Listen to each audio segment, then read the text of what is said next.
بسم اللہ الرحمن الرحیم بسم اللہ الرحمن الرحیم الحمد للہ والصلاة علی اہلہا۔ عزیز طلبہ السلام علیکم ورحمۃ اللہ وبرکاتہ۔ شرح المعول درس نمبر 123 میں غسل کے وقت میت کو قبلہ رخ لٹانے کا حکم ہے، اس کے بارے میں تحقیق پیش کی جائے گی۔ یہ غسل میت کے احکام میں سے ہے اور اس کے بارے میں اختلاف ہے کہ یہ واجب ہے یا مستحب ہے، اور بعض علاقوں میں تو اس کے بارے میں بڑا عجیب بھی سمجھا جاتا ہے، لیکن بہرحال ہم نے یہاں پر شرعی حکم کو بیان کرنا ہے، اور غسل میت کے بعد دوسرے احکام پر بھی گفتگو کی جائے گی۔ سب سے پہلے ہم عبارت کو دیکھتے ہیں۔ فرمایا مستقبل القبلۃ وفی الدروس یجب الاستقبال بہ، یعنی میت کو جو غسل دینا ہے یہ قبلہ رخ ہو کر دینا چاہیے، تو یہ مستحب ہے۔ میت کو غسل دینا قبلہ رخ ہو کر یہ مستحب ہے۔ وفی الدروس یجب الاستقبال بہ، اور دروس شرعیہ میں شہید اول فرماتے ہیں کہ میت کو قبلہ رخ لٹا کر اسے غسل دینا واجب ہے۔ یجب الاستقبال یعنی قبلہ رخ کرنا واجب ہے، بہی میت کو غسل کے وقت، غسل میت جب دے رہے ہو تو واجب ہے کہ اس کو قبلہ رخ لٹایا جائے۔ وَمَالَ إِلَيْهِ فِي الذِّكْرَ، اور ذکر شیعہ میں شہید اول اس کی طرف میلان پیدا کرتے ہیں۔ وَاسْتَقْرَبَ عَدَمَهُ فِي الْبَيَانِ، اور اپنی کتاب البیان میں واجب نہ ہونے کو قریب تر قرار دیتے ہیں۔ تو اس کا معنی یہ ہو گیا کہ اس حکم کے بارے میں خود شہید اول کے نظریات کا اختلاف پایا جاتا ہے۔ اس لمعہ میں مستقبل القبلہ کہہ کر اسے مستحبات میں شمار کیا ہے، اور دروس میں غسل میت کے وقت میت کو قبلہ رخ لٹانے کو واجب قرار دیا ہے، اور ذکر میں اس کے وجوب کی طرف میلان پیدا کیا ہے، اور بیان میں اس کے واجب نہ ہونے کو قریب تر نظریہ قرار دیا ہے۔ تو ہم اس کی دلیلوں کی طرف اشارہ کرتے ہیں۔ جیسے حالت احتضار میں میت کو لٹایا جاتا ہے، اور اس کی دلیلیں پہلے گزر چکی ہیں احتضار اور جان کنی کے احکام میں، اسی طرح میت کو غسل میت کے وقت بھی لٹایا جائے، یعنی اس کے پاؤں کے تلوے قبلہ رخ ہوں، یعنی اس کو اس طرح لٹایا جائے کہ اگر وہ اٹھ بیٹھے تو اس کا منہ سیدھا کعبے کی طرف ہو۔ اس میں کوئی اختلاف نہیں ہے، کیونکہ ذریح محاربی یا جو ذریح اس کو پڑھیں گے رال کے ساتھ ہے، ذریح محاربی کی روایت ہے امام صادق علیہ السلام سے، اذا وجہت المیت للقبلہ فاستقبل بوجہہ القبلہ ولا تجعلہ معترضا کما یجعل الناس، جب میت کو قبلہ رخ کرو تو اس کو قبلہ رخ کرنے کا طریقہ وہی ہے جو بیان ہوا ہے، یعنی اس کو اس طرح لٹایا جائے کہ اگر اٹھ بیٹھے تو ادھر اس کا منہ ہو، ایسا نہ ہو کہ اس کے منہ کو تھوڑا ٹیڑھا کر کے کہیں کہ ہم اس کو قبلہ کدھر منہ کرا دیتے، بلکہ پورے جسم کو اس طرح رکھے کہ وہ قبلہ رخ ہو۔ اور مرسلہ یونس ہے، اذا اردت غسل المیت فضعه علی المغتسل مستقبل القبلہ، جب میت کو غسل دینا چاہتے ہو تو اس کو ایسے لٹاؤ غسل کے پھٹے پر جیسے قبلہ رخ ہو کے اس کو لٹایا جاتا ہے۔ اور بھی روایات ہیں، یہ روایات باب نمبر 5 اور 2 میں ہے ابواب غسل میت کے، لیکن اس سے مراد مستحب کیوں لیا ہے مشہور میں؟ کہتے ہیں کہ کچھ روایات میں اس کے وجوب کو نفی کی گئی ہے، تو دونوں کو جمع کرتے ہوئے انہوں نے بتایا ہے کہ مستحب ہے لیکن واجب نہیں ہے۔ وہ روایت جو واجب نہ ہونے پر دلالت کرتی ہے وہ ہے صحیح یعقوب بن یقطین۔ امام رضا علیہ السلام سے میں نے سوال کیا میت کے بارے میں کہ اس کو غسل کے پھٹے پر کیسے لٹایا جائے، کہ وہ قبلہ رخ اس کو لٹایا جائے یا اس کے دائیں پر لٹایا جائے اور اس کا چہرہ جو ہے صرف وہ کیا قبلہ رخ کر دیا جائے؟ فرمایا یوضع کما تیسر، جیسے ممکن اس کو لٹایا جائے، فائدہ طاہرہ وضع کما یوضع فی قبرہ، اور جب اس کی طہارت مکمل ہو جائے، 3 غسل مکمل ہو جائے تو پھر ایسے لٹایا جائے جیسے اس کو قبر میں لٹایا جاتا ہے۔ شیخ طوسی علیہ رحمہ مبسوط میں اور علامہ حلی منتہی المطلب میں اور محقق ثانی نے اس کو ترجیح دی ہے، یعنی پہلے 2 علماء کا نظریہ ہے اور محقق ثانی نے ترجیح دی ہے اور ایک جواب بھی ان کے ساتھ ہے کہ استقبال قبلہ واجب ہے، اور یہ جو صحیح یعقوب بن یقطین ہے یہ حالت عذر تعذر مراد ہے اس سے کہ جب اس کو قبلہ رخ لٹانا ممکن نہ ہو تو ویسا اس کو لٹایا جائے۔ بہرحال یہ ایک اہم مسئلہ ہے جس کی دلیلیں بھی گزر چکی۔ اب ہم چلتے ہیں شہید ثانی کا نظریہ دیکھتے ہیں۔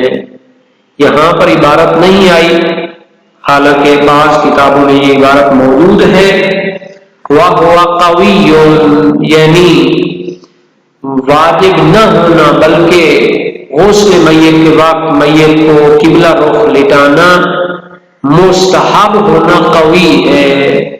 وَهُوَ قَوِيٌّ شہید ثانی کا نظریہ بھی بعض کتابوں میں بعض نسخوں میں موجود ہے۔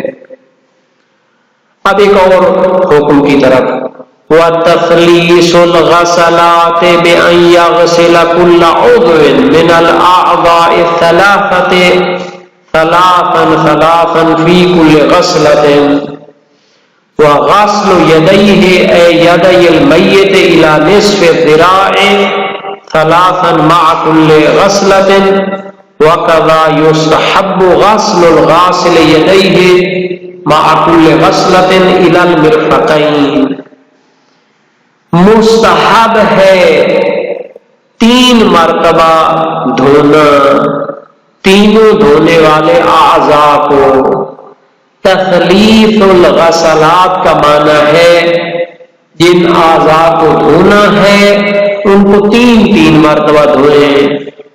بے ان یعنی کہ یغسل کل عضو، وہ دھوئے ہر عضو کو، من الاعضاء الثلاثہ، جو غسل کے 3 اعضاء ہوتے ہیں، سر اور گردن، دایاں حصہ اور بایاں حصہ، ہر ایک کو وہ دھوئے ثلاثاً فی کل غسلۃ، ہر غسل میں اسے 3 مرتبہ دھوئے۔ ٹوٹل جو غسل ہوتے ہیں غسل میت میں 3 ہوتے ہیں، اور ہر ایک میں ہر عضو کو اگر 3 مرتبہ دھوئے جائے تو یہ ہر عضو کو 9 مرتبہ دھونا مستحب ہو جائے گا۔ وَغَسْلُ يَدَيْهِ أَيْ يَدَيِ الْمَيِّتِ إِلَى نِصْفِ الذِّرَاعِ ثَلَاثًا مَعَ كُلِّ غَسْلَةٍ، اور میت کے ہاتھوں کو دھونا مستحب ہے۔ اے یدی المیت الی نصف الذراع ثلاثا، اور میت کے ہاتھوں کو آدھے بازو تک دھونا مستحب ہے 3 مرتبہ، مع کل غسلۃ، ہر غسل کے وقت، یعنی تینوں جو اس کے غسل ہوں گے ان میں ہر غسل کے ساتھ اس کے ہاتھوں کو آدھے بازو تک دھونا 3 مرتبہ دھونا مستحب ہے۔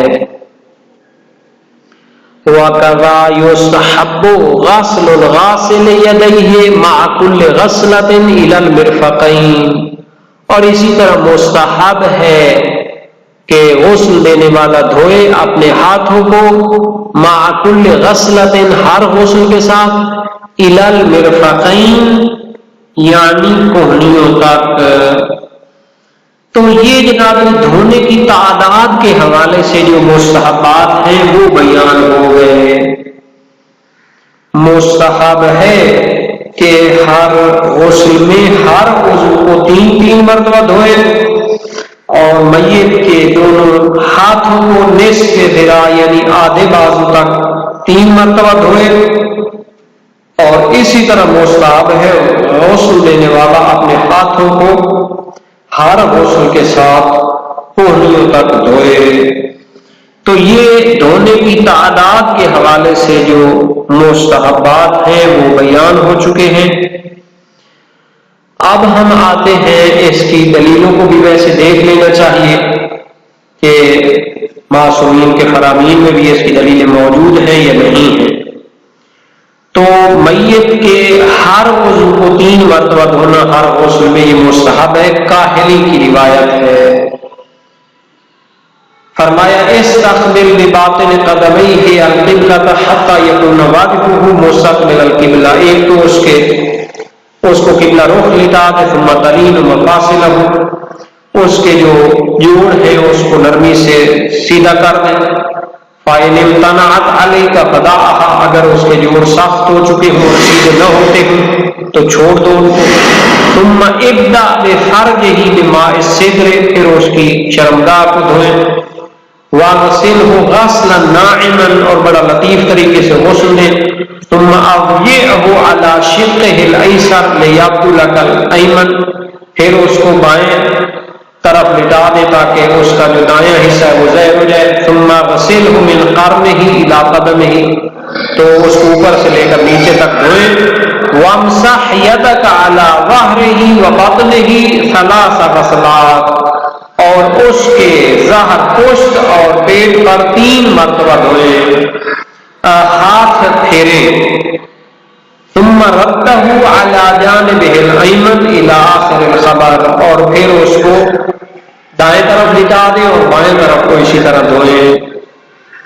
میت کے غسل دھونا چاہیے، میت کے ہاتھوں کو دھونا چاہیے آدھے بازو تک جب نجاست سے خالی ہوں، ورنہ ان کو دھونا واجب ہو جائے گا۔ بڑی اچھی وضاحت ہے کہ میت کے ہاتھوں کو 3 مرتبہ دھوئیں گے اگر نجاست سے خالی ہوں، اور اس پر مرسل یونس دلالت کرتی ہے۔ ثم اغسل یدیہ 3 مرات کما یغسل الانسان من الجنابۃ الی نصف الذراع، اور وہ جو آخری حکم تھا کہ غسل دینے والا بھی ہر غسل کے ساتھ اپنے ہاتھوں کو کوہنیوں تک دھوئے، وہ بھی مرسلہ یونس میں ہے۔ غسل اول کے بعد فرمایا ثم صب ذلک الماء، ماء پڑھیں گے، من الاجانۃ واغسل الاجانۃ بماء القراح واغسل یدیک الی المرفقین، کہ اس پانی کو گرا دیں جو آب صدر تھا اور اس کو دھو دیں پاک پانی سے، خالص پانی سے، اور پھر جو ہاتھ ہیں ان کو کوہنیوں تک دھو لیں۔ پھر وہ پانی جو ہے کیا ہے کافور ملا ہوا، اس کے ساتھ غسل دیں۔ یہ سارے احکام روایات میں بیان ہو چکے ہیں۔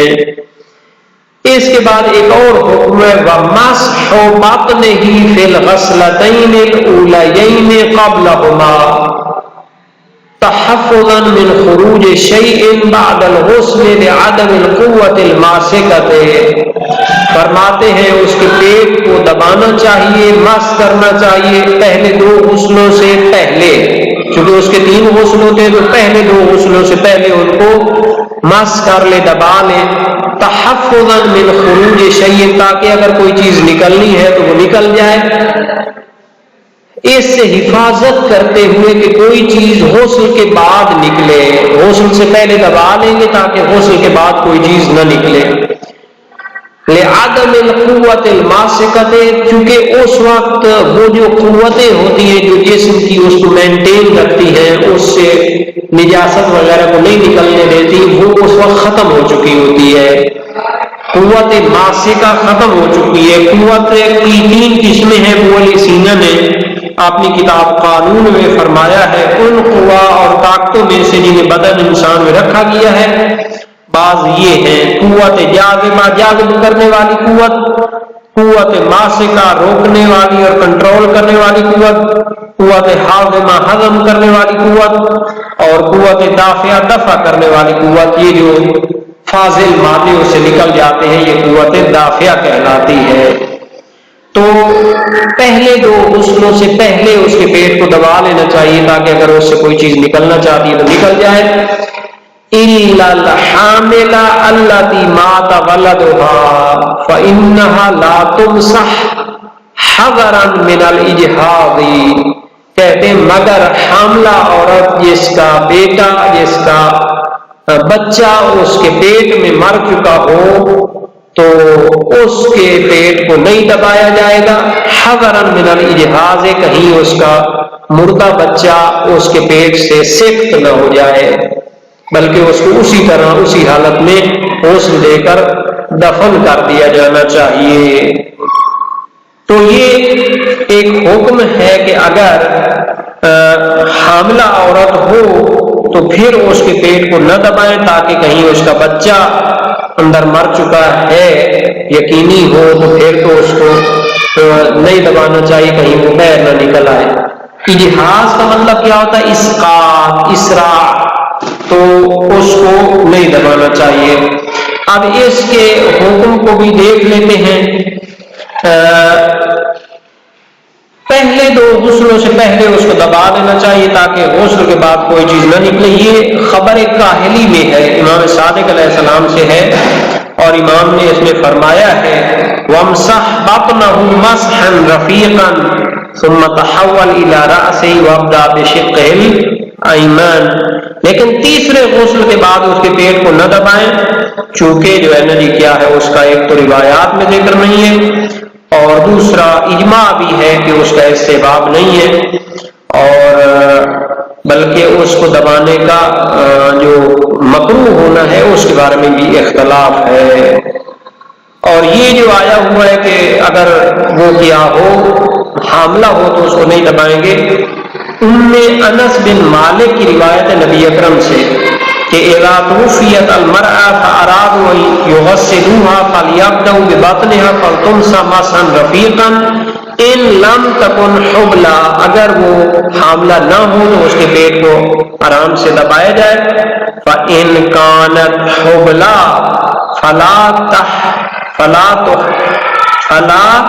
تحرکیها، تو پھر اس کو نہ دبایا جائے، حرکت نہ دی جائے.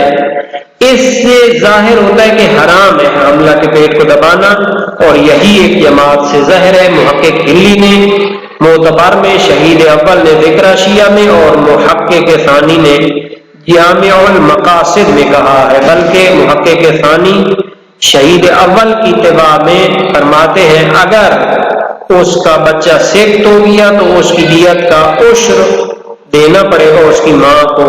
فعشر دیت امہ، اس کی ماں کو نہیں، فعشر دیت امہ، تو اس کی ماں کی دیت کا 10واں حصہ دینا پڑے گا. اور ایک جماعت نے اسے مکروہ قرار دیا چونکہ آرام سے دبانے سے سکت نہیں ہوتا عموماً.